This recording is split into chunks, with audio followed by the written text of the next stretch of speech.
This is the Soul Expansion Soundboard, an hour of honest conversations and straightforward advice on spiritual growth, limitless creation, and enlightened evolution, with two certified spiritual coaches and soulpreneurs who understand what it's like to navigate spiritual growth in an ever-changing world. You'll be part of illuminating discussions featuring spirituality, self-development, inner healing, manifesting, and expansive creation of the abundant life you truly deserve.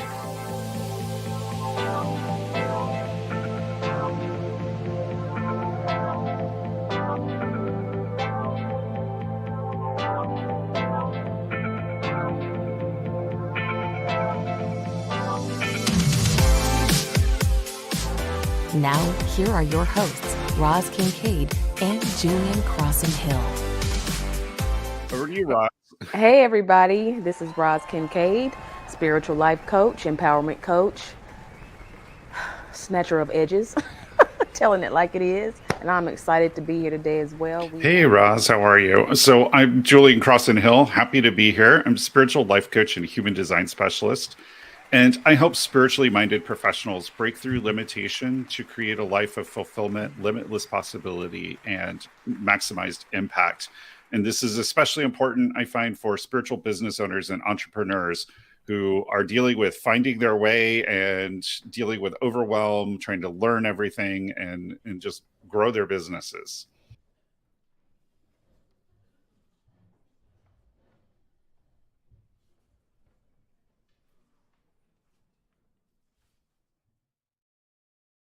Yeah, absolutely. I think that's very true. And I want to kind of get back to this idea of like keeping our peace and sort of centered. So we've said, that sometimes people need shocked out of this complacency. They need certain things need to be addressed in the moment. There's certain things that are just unacceptable and need to be addressed. But for the most part, we choose how we're going to experience life as the shit is hitting the fan. Like, we've been hearing the drumbeat about recession, right? Recession. There's going to be a recession. The media is talking about a recession. And the media is a powerful force in that, right? They get a hold of a story, and before you know it, everyone's believing it. They're cutting their spending. They're starting to save more. They're thinking about, well, maybe I won't quit my job. Maybe I won't start that business. And it becomes a self-fulfilling prophecy in that way. And the media is a powerful influence in that way that it changes our thinking. And so, are we creating a recession because the media is doing that? And, I'm not a conspiracy theorist, but sometimes, you do sort of connect some dots. Wall Street is sort of pressing for a recession. Like, they kind of want a recession in a lot of ways. And there's definitely people, the Wall Street and the investors and the people with the capital and the media are very related, and they kind of move in cycles. And so as spiritual people, we need to start to find our own cycle, right? Just because the rest of the world is experiencing a recession doesn't mean we have to. Like, true. I can still prosper and I can still be abundant in the middle of a recession. Never get tired of it, Roz. Because y'all, I'm not trying to bypass, but a lot of the times I have experienced that when I get far from God, far from source, that the human in me starts to act up, starts to panic. The sky's gonna fall. Something as simple as paying a bill, right? And when I get disconnected, air quotes, from source, whatever you call source, God, for me, that is when I start to feel the anxiety. That is when I start to believe the media, the stories, and even when stuff does like play out in the media the way they say that it does, even still, like you got to go find refuge from all of that somewhere that is not available in your tangible society. And I agree with you, Julian. Like it is a self-fulfilling prophecy. It's like they whoever they are presented to us through the media. They condition us. Repetition is conditioning, and you see it You see it, what? News starts come on at what, 4 o'clock? Sometimes 3. News don't go off till what, 11? That's how many hours of the day that there is repetitive uh propaganda and conditioning going on, setting you up, getting you ready to panic. Yeah. And there has to be a point in time where it's like, wait a minute. I hear what y'all saying. I see what's going on in the world, but at the same time, like there is a an energy that's bigger than us that is watching all of this too. Yeah. And that's allowing some of this stuff to happen. But at the same time, I can take refuge in that I'm still going to be provided for. I can still be abundant in famine. I can Yeah. still make money. I will still have a job. Like, not everybody took the bait for the great resignation. There's still people out there working and still prospering. Like, I mean, turn it on Bravo TV. These bitches are still out here getting paid. Okay. Yeah. Personally, I would advise people look for a coach that has had a level of training in coaching. I think that what you'll find out here in the industry, and I said it before in the bloopers, that there are a million coaches out here. The coaching industry has blown up and it's not stopping. Okay. And I'm not trying to like badmouth anybody, but you would want somebody to have some level of backing and training, somebody that has spent hours practicing the process of coaching, because there's a process to it. There's a way to coach that elicits, you know, it brings things up to the surface that's not in therapeutic way. So the first thing is do your research. Do your research. Maria saying ask for references. Definitely ask for references. Look at if they're on social media, which most are, look at their content. Like, there's a resonance piece that goes along with that. And if you are following somebody who initially resonates with you, keep watching them. Because even recently I had a situation where I started following this business coach and she resonated with me. She's a generator just like I am. So I perked up, leaned in, and started to follow her content. And it was really good. And I even got some of her free stuff. Listen to what I'm saying. I even got some of her free stuff to like test out and try out some of her content for me. What I started to see, and it may be because she's like launching an offer or something, but what I started to see was the talk about making a bunch of money, and I did it so quickly, and I did this and I did that, and I have all of this money, and I did, but I no longer saw her talk about the transformation, the work behind the scenes. I don't need to know about your personal life, but I'm looking for somebody that I can relate to, and not somebody that can say, "Oh, hey, I just made a bunch of money." And I'm talking it from a coach's perspective. Now, there are coaches out there that I like to work with for stuff that's personal. And so I need to be able to identify that we have something in common, because I'm not going to work with you if you don't know what I'm dealing with and you just heard it from somebody or saw it on TV. Do your research.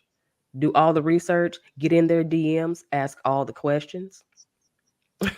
Because those coaches who are really into serving you as their client are not going to be bothered by you asking questions and sliding in their DMs and, having a conversation with you, or book a discovery call.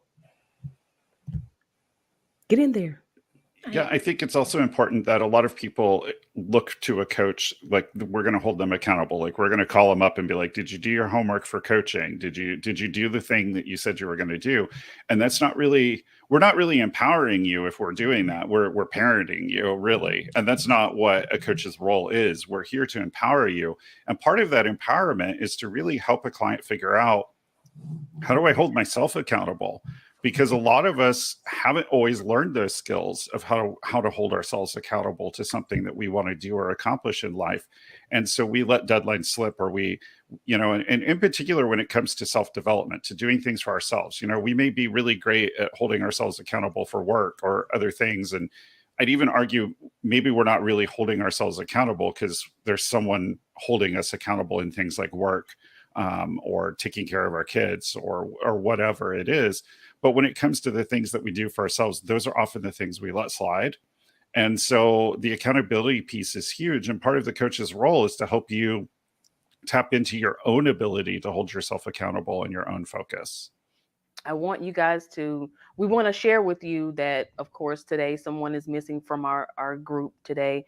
And Jordy shared with us that she has decided to move in a different direction. And so you will now be seeing our lovely faces, me and Julian, from here on out. And we wish Jordy all the best going forward. And we know that she is going to find what is aligned for her and just rock it out and kill it. So all the best to you, Jordy. But if it comes back to me, I'll let you know. Okay.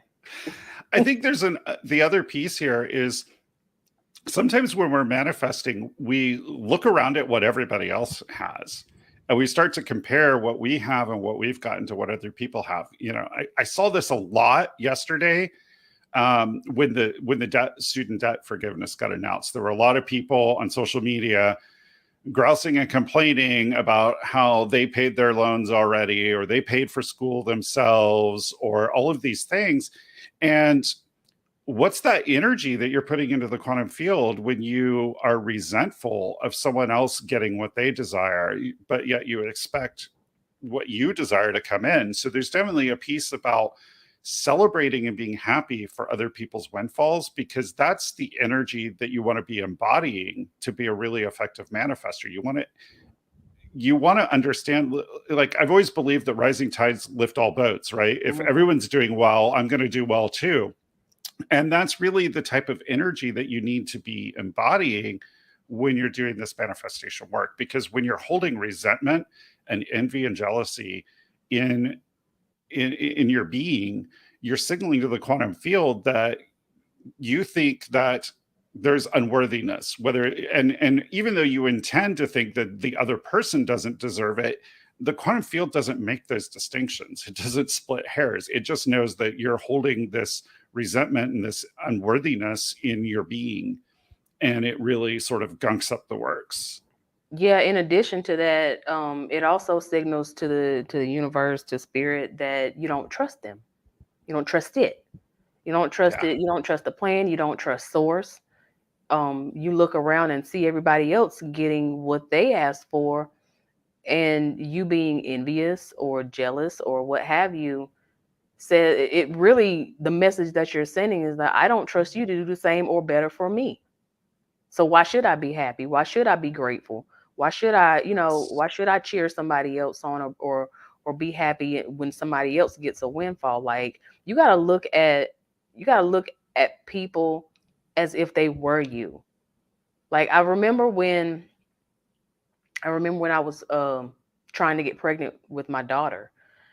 Oh God, it was like every fucking turn a pregnant woman would walk by me. I'd get stuck on the elevator with a pregnant lady, like 8-9 month pregnant women. And I'm sitting here in the process trying, and it feels like it wasn't meant to be. It wasn't meant to be. But every time I would think that, here comes a reflection saying, we're not just dangling this in front of your face. If you could, it was almost as if spirit was telling me, if you can get yourself in a place where you can be happy and celebrate those women for carrying a child for 9 months, going through whatever process that they went through, giving love, putting love out into, the atmosphere, then you might get what you want a little faster. Like, trust us that we got you. Like, how much do you trust source? When you see somebody else getting their loans paid off, somebody else hitting the lottery, somebody else getting what you want, what does that do to your level of trust in source? Because you can't allow that to pull you down, remove trust from the dynamic between you and source. Like, you have to use that to build you up, because I'm telling you, y'all, when you shine, I reflect. Know that. If you doing good, that tells me that I have learned to reframe that and to say, if you got yours, mine is on the way, and it's going to be just as good or even better. even better. Yeah. The fix to scarcity is the solution. I mean, is sufficiency.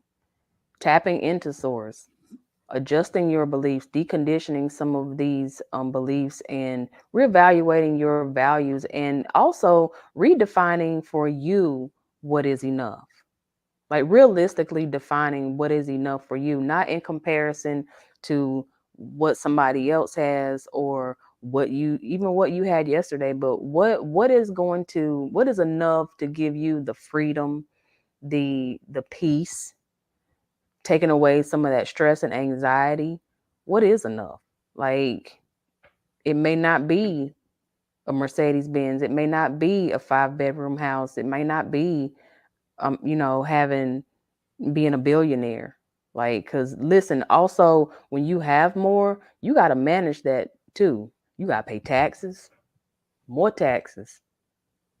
When you have more money, like, more things is more responsibilities. Biggie Smalls was right. More money, more problems. But it doesn't have to be that way if your level of sufficiency is in alignment with your soul, with what feels good enough, what feels like it's enough. And if your line of sufficiency is not the same as somebody else, again, get that decoupled and detached from your value as well. Yeah. So my parting thought on sufficiency is really at the foundation of all of this comes two things. And this is something that I've learned through my work with the Akashic Records, and that is truth and trust. Mm-hmm. So first of all, what is true for you? What is your truth about money, your personal truth? And check in with that every day, because our truth changes as we grow and evolve as beings. So what is true for you today may not be true for you next month, next year, or 5 years from now. So check into your truth about money. What is true for you about money and abundance? What is your truth around that? And secondly is trust. What obstacles or beliefs are you holding on to that are preventing you from trusting yourself and trusting in your own sufficiency and trusting in your higher power? So you've got to get to that point where you have that trust. Most important is trust in yourself, and secondly, trust in your higher power. So work on that trust piece. And if you don't trust yourself with money, then find out why and get some help around that mindset, get some help around that belief, so that you feel that you can trust yourself to flow in abundance. So basically, stop being codependent. Stop allowing somebody else's emotions and reactions and actions influence your own emotions, reactions, and actions and responses. Like, we got to get out of that. It's one thing to be community and tribal minded, but it's another thing to allow how somebody feels and their choice of how they want to feel to then become how you feel. Like, if they're pissed off, then you become sad. Like, if they're mad, then you get mad. Like, that's not serving us at the highest level to do that. And so yeah, I completely agree with what you're saying, Julian. Definitely. One thing that's coming up is that I wanted to talk a little bit about not how to create boundaries, because I mean, creating boundaries is just really simple, but I think there needs to be an understanding that when you set a boundary, like, there is realistically somebody's going to kick back. Somebody is going to resist. So you're going to get resistance in the form of people testing your boundaries. You're going to get resistance in the form of people just pushing back. People going to try and shame you. People will totally try to disregard you and act like, oh, I didn't think that was meant for me, or just, trying to rationalize or question you about your boundaries. Or people going to get defensive. They'll ghost you. All of that. Those things you cannot allow to move you, because again, for me, it comes down to what becomes more important. Is it worth it for me to continue to feel overwhelmed, burnt out, and resentful, or could I just end all of this suffering, just say, damn it, no? Maybe not with the attitude that I just had, but just saying no. right? Like you could end all of that by saying no. And Julian is right. It takes practice. And when you get in the habit of saying no consistently, let me tell you what's gonna happen. People gonna hear you and they will understand you and they won't even ask you for the shit that they've been asking you for or ask you to do stuff that they've been wanting you to do. They'll go and they'll figure that out from somewhere else or within themselves. So yes, it takes consistency. It takes practice. You can't just establish the boundary and one not communicate it. And you also can't expect people to just get it on the first try. Like you're teaching them by you practicing boundaries, you're teaching them practice as well. That makes sense. Okay, I'm going to cycle around to something that has been on my mind a lot and I've talked about in a lot of different things, and it's truth and trust. Come on. And again, we come back to those here. First of all, what is your truth about your boundary? Because your truth today around your boundaries and what you are willing to do and what you want to do are going to change. So check in every day. What is my truth around whether I need to do this, whether I should do this, whether I want to do this? And then the second part is trusting in that truth and trusting in yourself and your own power to enforce your boundaries. Because when we don't trust ourselves is when we get into trouble with boundaries. We don't trust ourselves to be complete in our own being, right? We feel like people, we have to have maintain these relationships with people who take and take and take. And that's because we don't trust ourselves that we are worthy of better relationships, or that we don't trust ourselves that we can meet other people that are going to be better friends to us, or we don't trust ourselves to feel complete in our own being. And because of that, we become doormats. And so always come back to what is my truth today about the things that I'm being asked to do, and my desire versus my obligation or my sense of obligation around this. And then trust that truth. Trust yourself and trust in your own power to say no to the things that you don't want to do, to say no to the people who just take and take and take. Create those boundaries and then trust in them. Yeah, you said two of my favorite things in all of that, Roz. You said trust and you said human design. And so I think the number one reason that we, or the number one way that we create limitations for ourselves, is that we don't trust ourselves. And, you know, in human design, we talk a lot about deconditioning, letting go of all the social expectations, all the shoulds and the needs tos, and all of that junk that kind of gets in our way of really living our life true to ourselves in an authentic way. And the biggest part of that is trust. Do we trust ourselves? Do we trust that we know what is right for us? And the way that we create these limitations is, you know, and I've done it in my business. I start thinking about, I want to create this program, or I want to try this marketing technique, or I want to do this. And the first thing I do is I go ask a bunch of other people, what do you think of this? What do you think of this? Because I'm not trusting myself in my own urge to create this, in my own response to life as a manifesting generator. And I'm creating that limitation because I'm looking for someone to validate me or validate my ideas, instead of simply trusting them and leaning into that trust. And trust is a muscle. We have to build it and we have to exercise it. So start trusting yourself with small stuff, and then start trusting yourself in the bigger stuff. And just, you have to practice it. And when you trust yourself and it doesn't work out the way you expected, you've got to let go of blame, because we get into blame when it doesn't go the way we planned, and we start blaming other people, we start blaming the situation, we start blaming ourselves, and it pulls us out of our power. It pulls us out of the sweet spot when we have a mindset that we're moving forward and we're taking this as an adventure, and we're curious about what might happen if we do X or Y. And when we get pulled out of that by blame, then we start to focus on all the things that aren't working. And this becomes a strong mindset issue. You know, Roz mentioned at the beginning all the programming that we get from our family and our parents, and all the beliefs and thoughts and the narratives that we play over. But there's also this tendency, and I think it's a human tendency overall, to focus on the negative. Like, we notice what we don't have. We notice what isn't working. We notice what is making us unhappy. But how powerful would it be if you could shift your focus and instead spend your time taking an inventory of all the things that are going right? What would that do to your mindset? And how would you perceive the limitations that you're experiencing if instead of focusing on what you don't have or what's not working, you focused on what you do have and what is working? And in doing that, it's going to shift your mindset and it's going to shift your expectations in a really powerful way.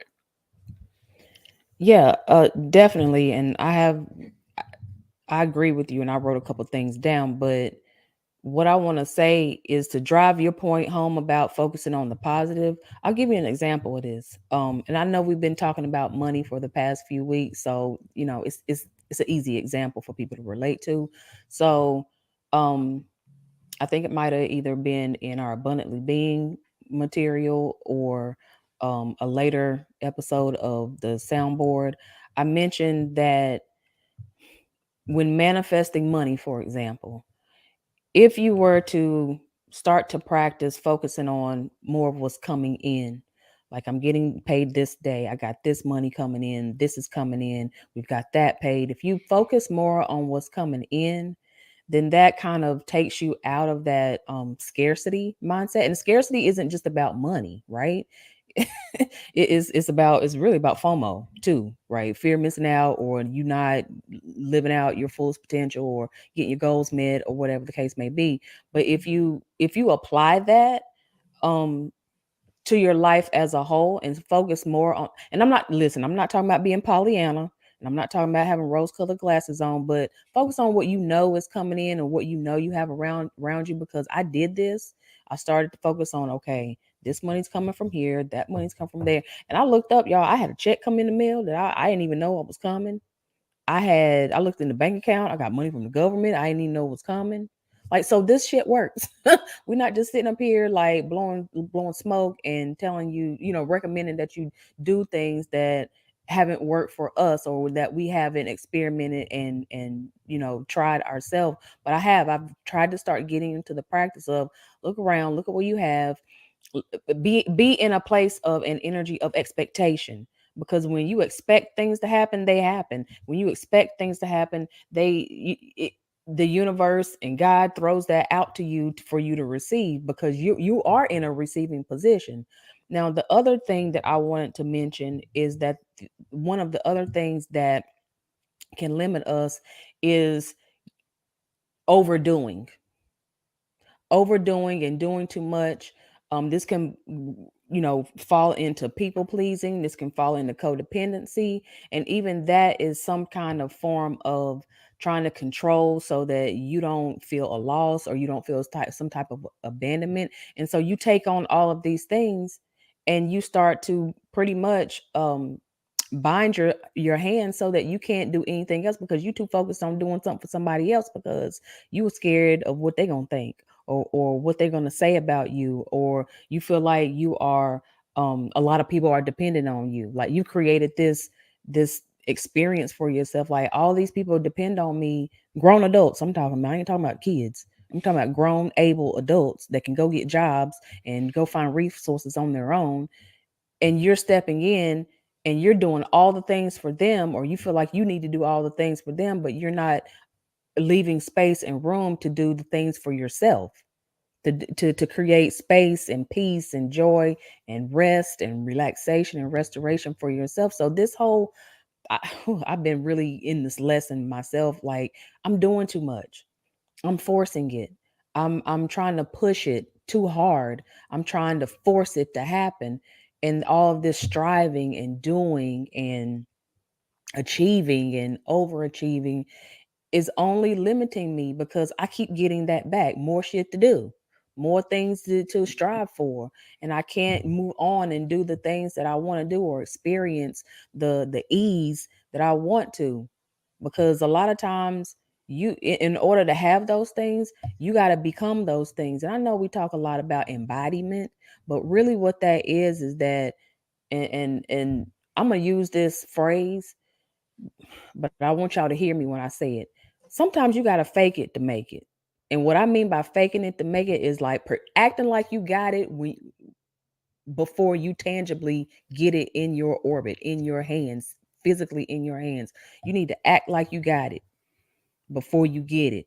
And if you want to call that faking it to make it, then call it that. But I know that kind of has a negative connotation, but I know people relate to that. And a lot of times we don't start to behave or think in the way that our next self is already thinking. Well, truth be told, we don't take the time, and I've been guilty of it too. We don't take the time to really connect with that other being, that higher being, because they got all the answers. They're already over there. The version of you that you're trying to be is already in existence. You need to learn how to connect with that version of you, either in a meditation, in your imagination. You get creative some kind of way and start to find out what the answers are, or connect with somebody who can help you connect on a higher plane to understand what is the next right step. Because sometimes you don't know what to do, and the next thing to do is to do the next right thing as soon as you can think of it, as soon as it drops down in your spirit. Yeah, I think that somewhere along the lines of us becoming adults or moving into adulthood, we have lost the art and the beauty of imagination. We have stopped dreaming. We have stopped imagining what another life or another situation could be like, could look like. And here recently, I've been reading Joe Dispenza's Becoming Supernatural, and I've just gotten into like the first couple of chapters of it.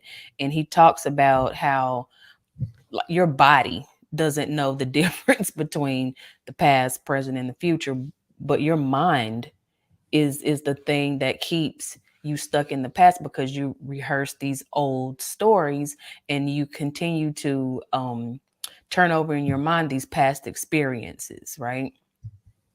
And so not having the imagination to see something different, and I don't even know if it's only just having the imagination, but having the willingness to be able to see or visualize or be in another energetic state than the one that you've been in before, or the one that you're in, because that all matters. What you tend to believe or tend to imagine or visualize or even dream about in your in your sleeping state, all of that stuff plays into what you are creating for your next moment or for your future, or even what you pull into your present. Because like y'all already know, we're big on energy. We talk about energy a lot, and energy doesn't die. It's not destroyed.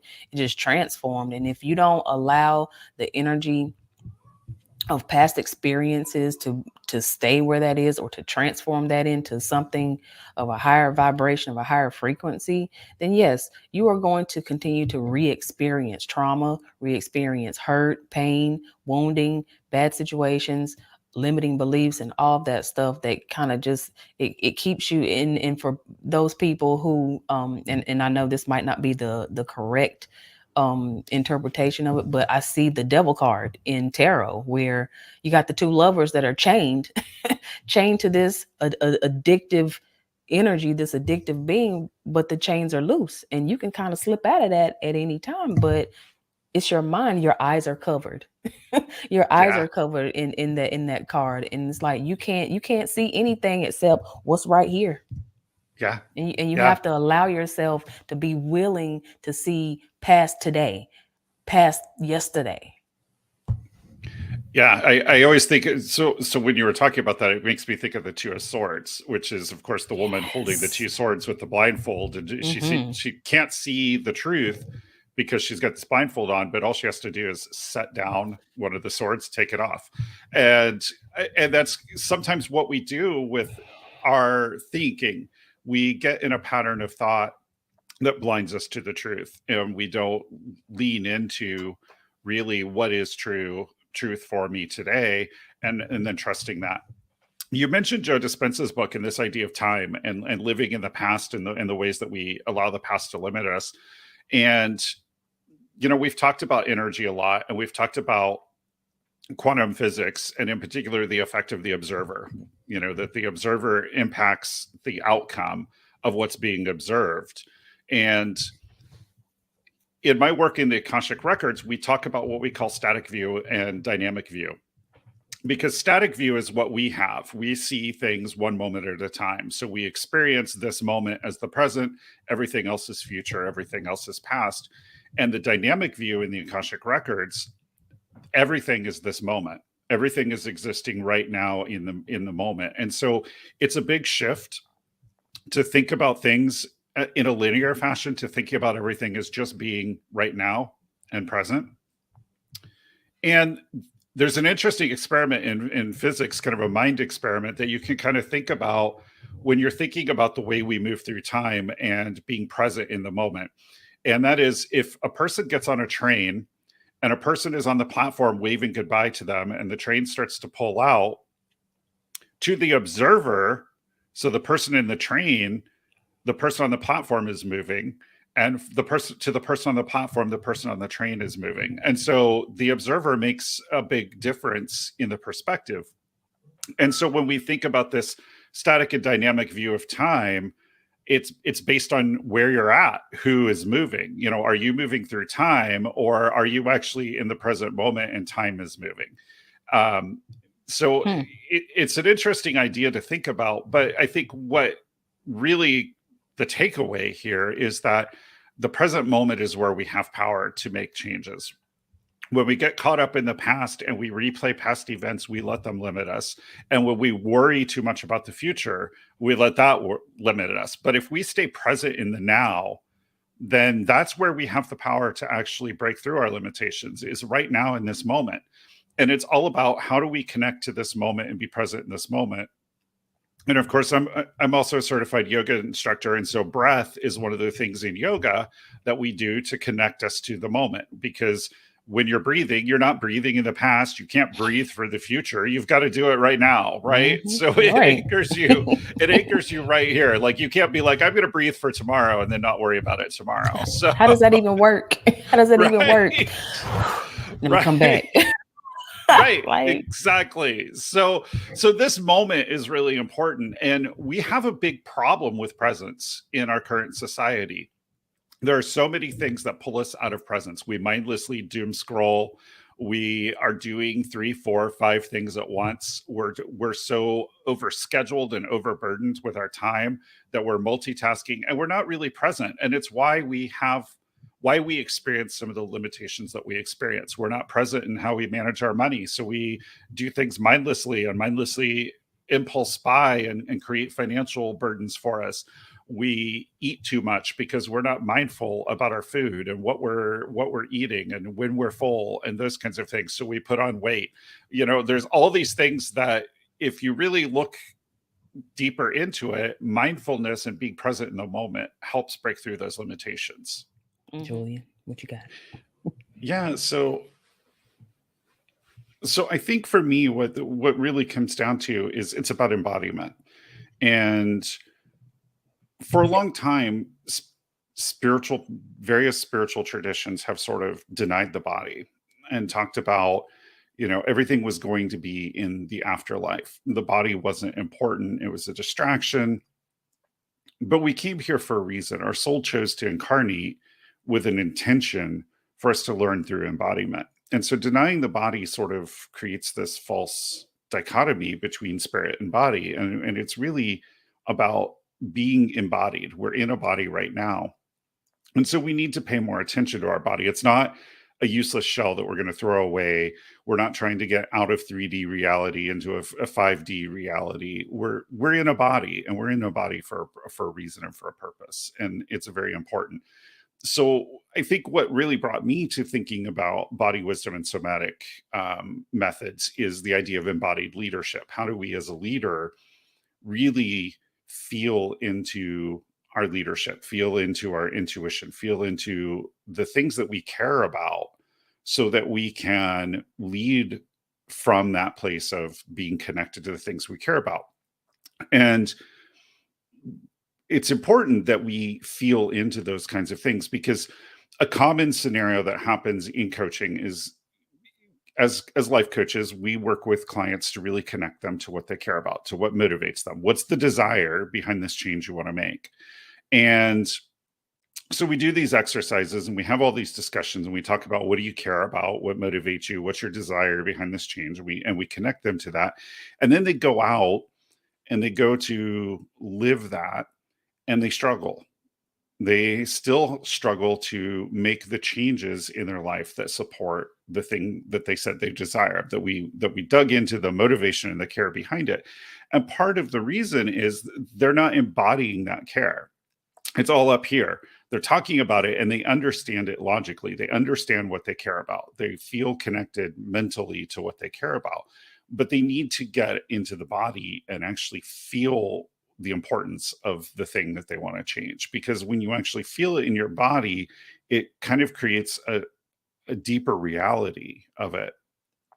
And they feel more connected to that motivation and to that desire. And so that's what really embodied leadership is all about, is sort of feeling into the care and the values and the things that you're trying to lead from. Something that you said about embodying leadership and embodying intuition. So this is like really important for me. One, because I it happens to me. the embodiment happens to me even as I'm like I'm trying to like separate me being a psychic medium from like the embodiment that happens to me, or I allow it to happen to me. And I have to give an example because the other day, my 5-year-old was extremely frustrated just doing a little art. It wasn't even a project. She likes the art and she likes to draw and color and all of that stuff. And she has, in her natural Aquarian way, happened upon technology. She uses YouTube Kids and she has found herself, with a video that shows her how to draw like little simple drawings, and she just couldn't get it the way she wanted to. And I'm on the couch, she's over there drawing and becoming frustrated. And in her frustration, like at the tip of her frustration, something happens to me. Something happens in my body where I start to I feel like this tightening happening in me. I start to get frustrated and I ain't even the one doing the shit. I'm over here watching Sherry and I'm chilling, but she's over there frustrated, but it's jumping on me. And so what happens is that, see, I know enough. I've been practicing enough to know that, okay, something's wrong here. What is it about this that's making her frustration not okay, that I want to change it and I want to fix it, and I can't teach her, or I'm not in a place where I can teach her that it's okay to be frustrated and here's how you deal with that. No, I get in the mix. And I think that is intuitively what we have to become aware about in our embodiment. Like, what are you embodying? Are you embodying someone else's emotions and trauma and feelings? Like, it's one thing to be empathic, and it's another thing to unconsciously take on or embody somebody else's stuff that doesn't belong to you, that can, if you don't be careful, can become, you will digest that and it'll become somebody else's voice, somebody else's being inside of you. So you have to be very careful that you are embodying, I guess, the right intuition or the right feelings. And what is embodiment anyway?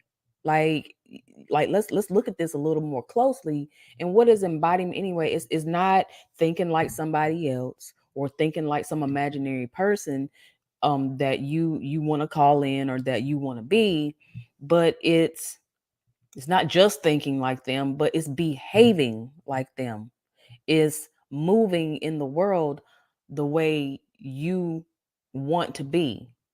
You are going to have to let go of who she or he was yesterday, 5 years ago, The way you moved about in the world cannot exist, and you cannot move about in the world right now if you're trying to be somebody else or be better or be the best version or live your best life or whatever however y'all want to say it.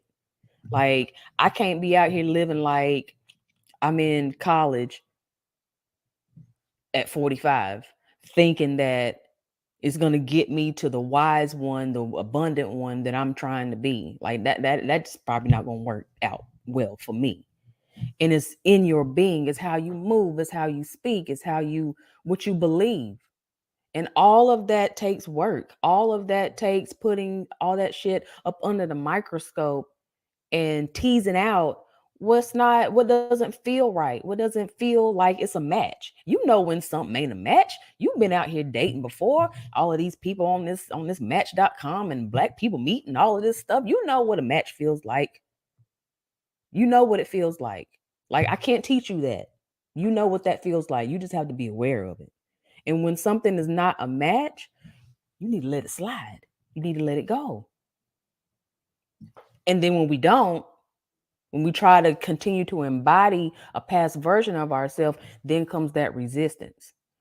Because you can't listen. The great Minerva Maharaj, my coach and teacher, taught me that you can't take the old you into the new you. Like, she gonna have to go on somewhere. You gonna thank her or thank him. I appreciate everything you've done for me up to this point, but this is where it stops for you. You can't go where I'm going. Just like everybody can't go where you're going if you're trying to be successful. Even the old version of you has to drop off, and you can't carry that version of you inside of you and think that you're going to get to this version of success, abundance, newness. You know, I'm a bad bitch, whatever you're trying to be. Yeah, that's good stuff. Because we want to be open to greater possibility. We want to experience all of the possibilities that the quantum field has for us. But when we're not being mindful in the present moment, when we're living in the past or worrying about the future, we miss half of the possibilities. We shoot right by them. It's like what Roz said earlier about missing her turn.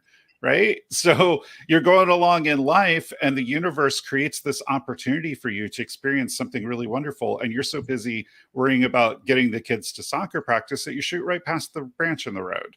And so it's really this mindful piece, and being present in the moment is super important. And it's also one of the hardest things to do. We have our phones that are designed to constantly distract us and get our attention. We have social media that's really designed to just like root us in and keep us scrolling. We've got overburdened schedules. Our kids are doing 12 different extracurricular activities. We have work. We have the things that we have to do. We're so distracted and so not present in our society that it really just takes taking a moment and getting present, just taking a moment, focusing on the breath, feeling into the body, and just saying, I am present. I'm here right now in this moment, and observing what is happening in your life. Pop this up here real quick. Janice says she feel like I'm always planning for tomorrow or the next thing I need to do. Like, what's next? I try to be more mindful of what's happening right now, like how to be in the moment, but I keep planning in my mind. It does really overconsume me too much unless I have something really big coming up that I must prepare. How do I slow down the overthinking? I think people call this the monkey mind. I've heard people call this the monkey mind and slowing down the monkey mind. Well, Janice, what you have to realize is that your mind, your ego is almost like a toddler where it gets fixated on one thing and it wants to go from this thing to this thing. You have to give it a distraction, a healthy distraction. Not I'm planning for next week that's not already here, but I see that there's a pile of dishes that needs to be done. Let me focus on what's right in front of me right now. What out of all the things that I'm over planning for can I put on the back burner and go focus on what's in front of me right now. That's really it. You got to focus on what's in front of you right now. And I get into the same thing. Even before the show, I was creating a whole list of things that I need to do between now and the end of this year that I need to get done. And I'm like, what do I need to get done right now? What is going to help me move the next step right now? What needs to be cleared right now? So Janice, my question back to you is, what needs to be done right now? Because you can't go to next week right now and do that thing or do those things. What can you do right now that's not feeding the monkey mind, that's not keeping the toddler focused, if that makes sense? Julian, what's your guidance? Yeah, so I would say when I get that question, there's a couple things that come up for me because I'm an overthinker and a planner. So I totally get this. And there's really two things. One is focusing on the breath, because focusing on the breath always brings you back into the now, because you can't breathe tomorrow and you can't breathe the next day, like for the moment, right? You can't put it off. You can't. So you have to do it in the moment. So focusing on the breath and what's in the body and what you're feeling. The second one I'm going to say is slow down. And I take on a lot. I do a lot. I'm a human design. I'm a manifesting generator, and I can do a lot, but sometimes I take on more than I need to. And so a lot of times the answer to overthinking is to slow down, to start saying no to things. I think when you are so over-focused on planning for the future and overthinking, that sometimes that's maybe a suggestion that somewhere there's a leaky boundary, and that you need to really think about, what can I say no to, or what do I not need to do? And then that can kind of help you be more present, because you can start taking things off of your plate. Because I think always the solution to overthinking is to get present in the moment. And the way we do that is through our breath and by slowing down, by focusing on, like Ross said, what's here right now, and trying to focus on that. Mm-hmm. Yeah, that's what I've got, Roz. Yeah, that was a good question and a great response too. You just got to slow down. Boundaries. Yeah, Boundaries, y'all. Like we gotta get comfortable with not just setting boundaries, because anybody can say, "Hey, no, stop, don't, I don't want that," or "Don't come over here, don't cross this line." But it's another thing to hold that and reinforce that, but because the just because you put the boundary down one time, that don't mean people are gonna hear you or respect it. It's like you have to reinforce it, you have to repeat it, you have to let folks know, remember I said I'm not doing this, or I can't do this right now. And I think that along with establishing boundaries and saying no, I get it, there's this fear of disappointing people or letting somebody down or pissing somebody off. And I've said this before in a on my podcast or here on the soundboard, that think about which one you want. Do you want to live with yourself 24/7 for the rest of your life on this earth, in this body, regretful and mad and incensed and pissed off because you said yes to something that you didn't want to do, yes to something that wasn't going to free up more space and time and energy for yourself? Or do you want to deal with somebody being mad at you for 5 minutes or maybe even a day or maybe longer than that? Like, they get to go on and be mad or feel whatever they get to feel about you, which really ain't none of your business because that's on them. But you got to live with you. When I get off of this microphone and get off of this camera, I got to get up and walk with me to the next room, walk downstairs. I got to live the rest of this day in me, as me, in my body. And you have to have a resolve that you have to put yourself as the priority. There's nothing wrong with that. Like, can we normalize like being first? Like they tell you to do it on the airplane. Like, why do you have to put yourself first in a dangerous situation? Why can't that be normal everyday stuff? Like, I need to get myself together first before I can help you. And I need time and space. And I can't be planning the next thing that's gonna help somebody else, or even gonna put me in a position that's gonna be useful to somebody else if I can't be useful to myself first. Yeah. So I'm pagan. I have been for a long time. And we have a saying when people pass that what's remembered lives. And so basically it means that when we remember people, we sort of bring them back in a way. We bring ourselves back to the energy of that person. And you talked about the disconnection, about people not really being present in the holidays. We're all burnt out. We're sitting there full of food and we're watching TV and not really interacting. And I think that this is where people end up suffering in silence when they're dealing with grief at the holidays, because they don't have that connection to talk about their memories, to talk about the good times, to live those memories and to experience them. And so I think the most powerful gift we can give the people that we love in our lives for the holidays is to be present with them, to actively listen, to put down the phones, to turn off the TV, and to have conversations. And conversations are, it involves listening, not listening, thinking about what you're going to say next, but just listening. And it also involves, I think, asking questions and being curious, really asking the people that you love, like, how are you? What are you thinking about? What are your hopes? What are you looking forward to in the new year? Like, being curious about people in their lives is really how you create deeper connection with one another. And of course, yes, relive those memories, because those are so important and so special. And every Christmas, my husband and I, we remember both of our parents who are now gone when we're at Winterfest at Kings Island, which is one of our favorite things to do. And we're looking at the lights. We remember the times that his mother went with us. We talk about how much my mother would have loved it, because she had such a love of Christmas, and it helps us still feel close to them and sort of softens the blow of grief, because we're not grieving individually on our own privately. We're sharing our losses and sharing our memories together. And it's a powerful moment of connection.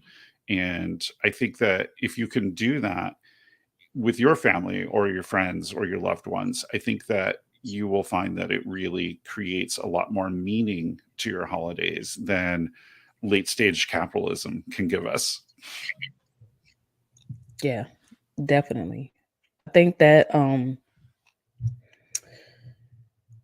the upside of switching things up and navigating these shoulds and have tos is, one thing that you can do is, if you decide to not go with the flow, go with the tradition, and you want to do something different, invite your family, invite your loved ones into what it is that you're doing. Like, and that's if you want that.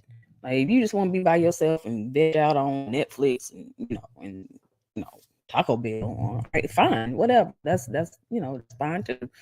But if you want to start new traditions and you want to break old monotonous traditions that really don't have any more meaning for you anymore, invite people into that. Like don't just start it on your own. Invite people in and create connections.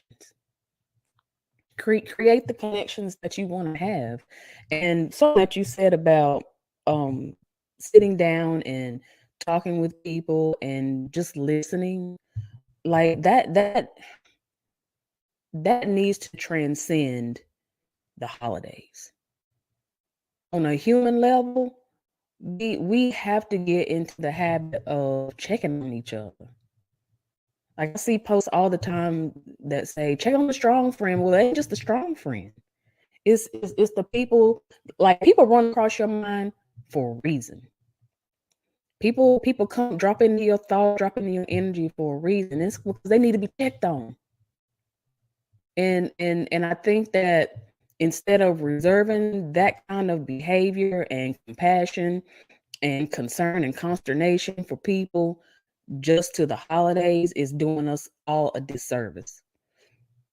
Excuse me, if you think of someone, they run across your mind, pick up the phone, dial them up, message them.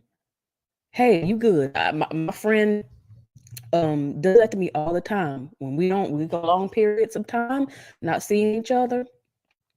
Hey, what's going on? You good? Miss you, love you. Let's connect soon.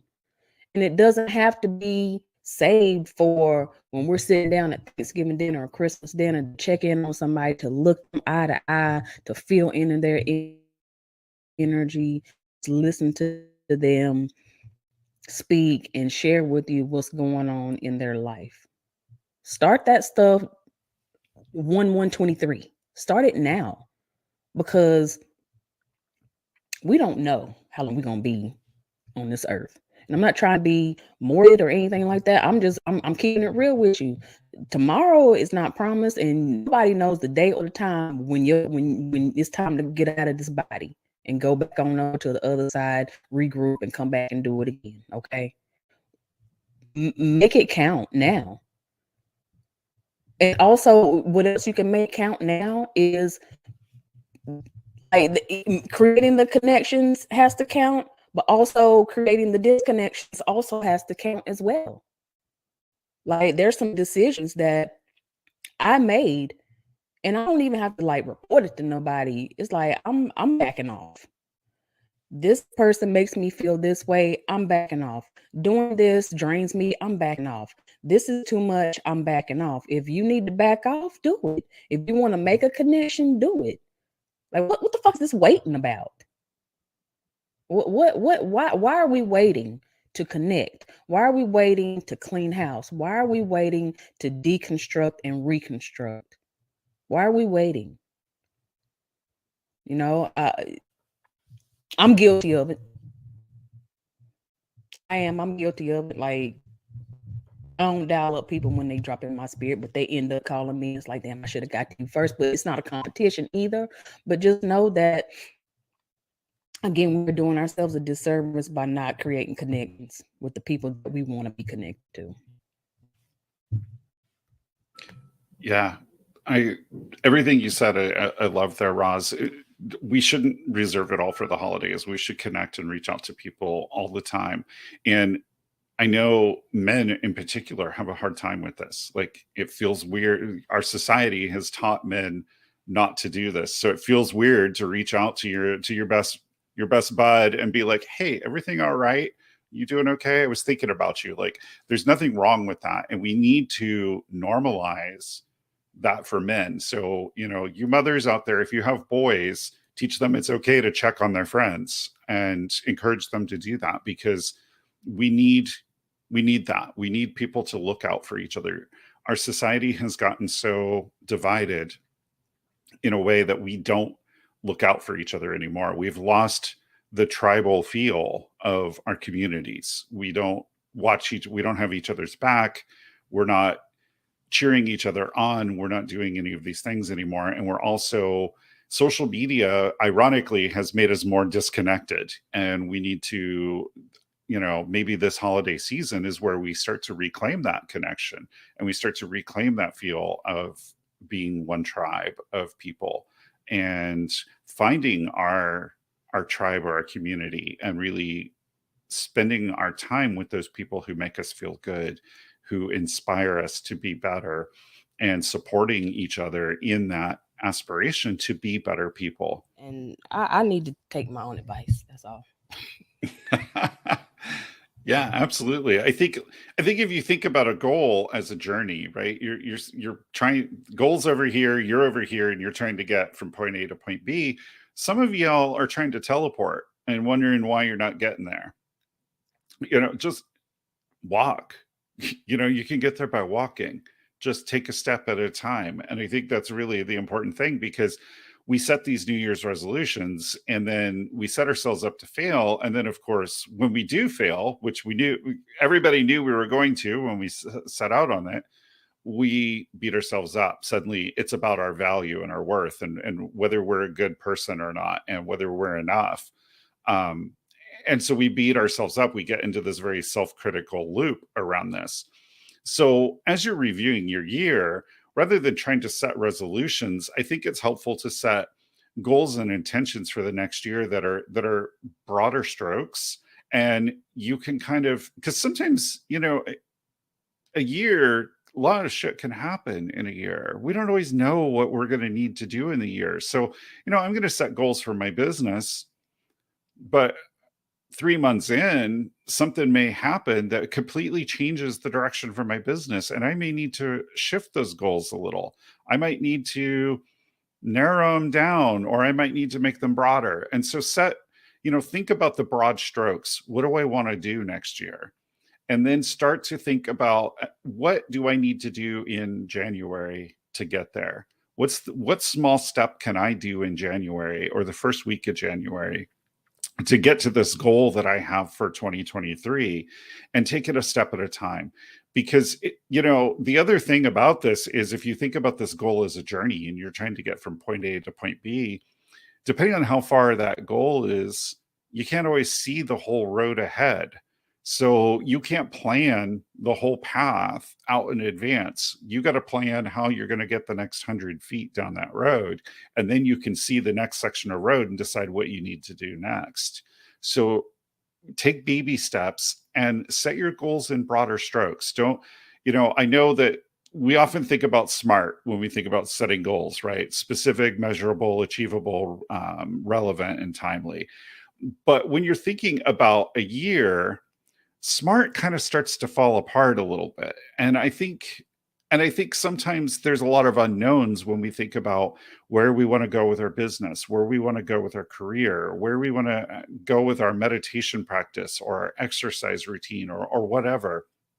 And so we can set SMART goals, but think of the SMART goals as the baby steps. Set small ones, but then have a broader intention of where you're heading that you allow to evolve as you learn, because you don't know right now. And if we're approaching our goals and our intentions for the new year from beginner's mind, we're allowing ourselves to learn about our goals as we move towards them through the year.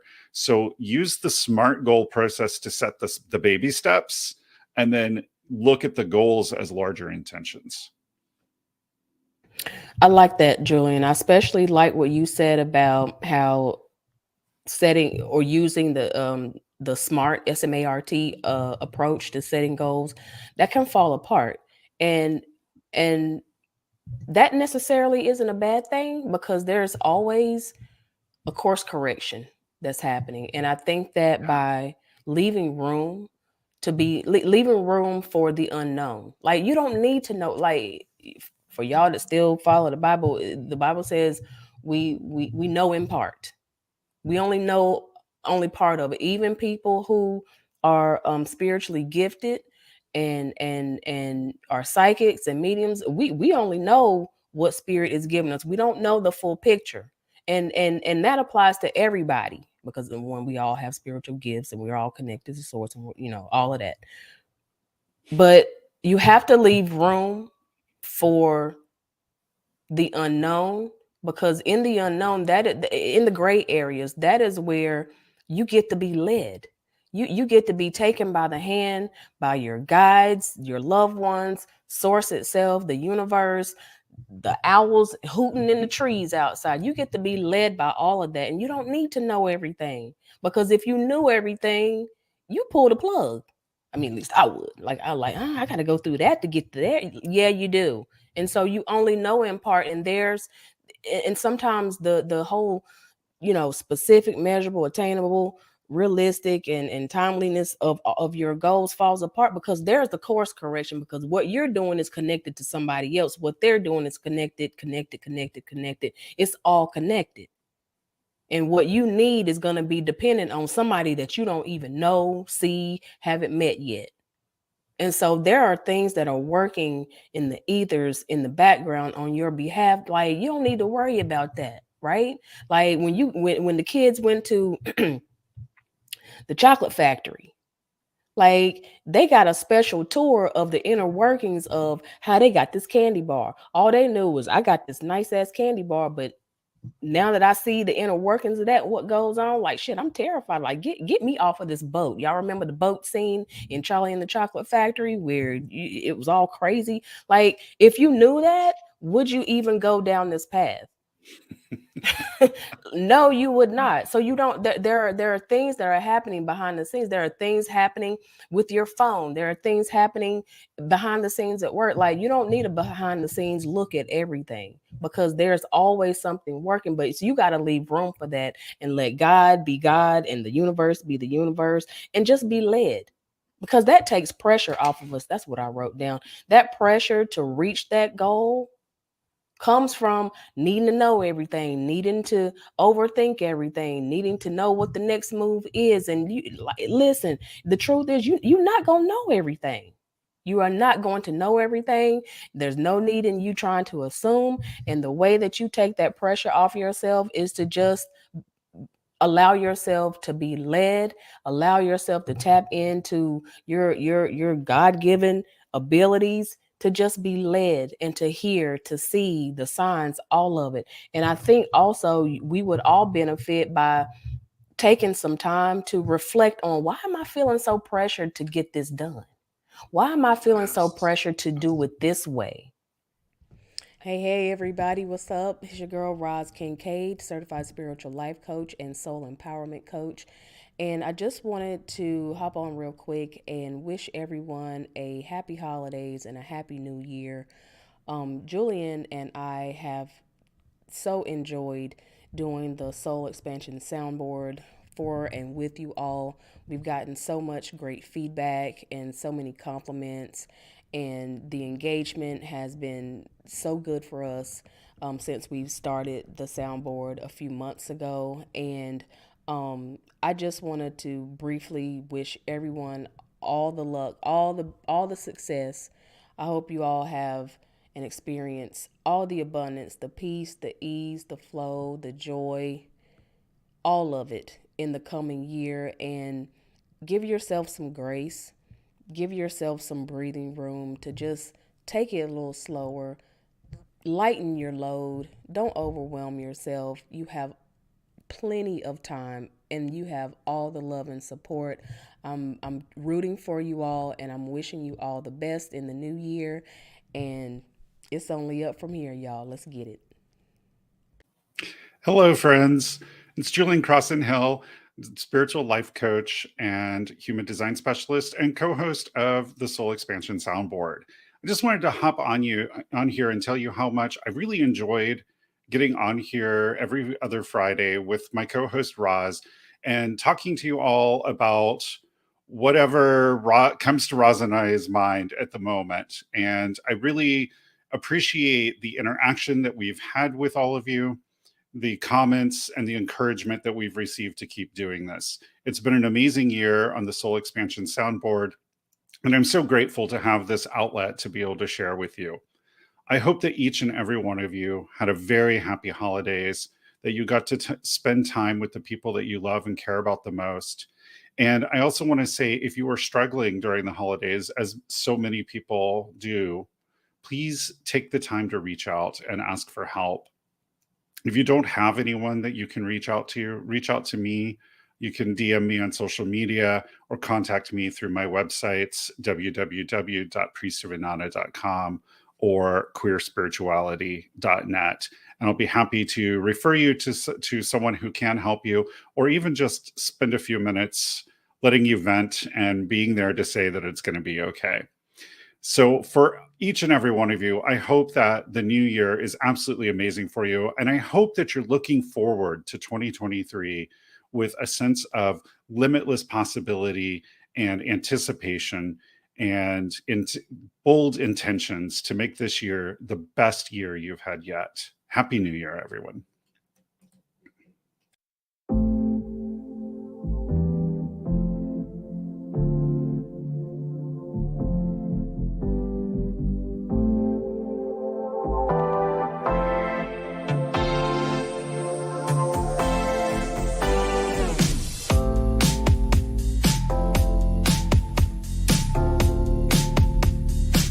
This has been the Soul Expansion Soundboard.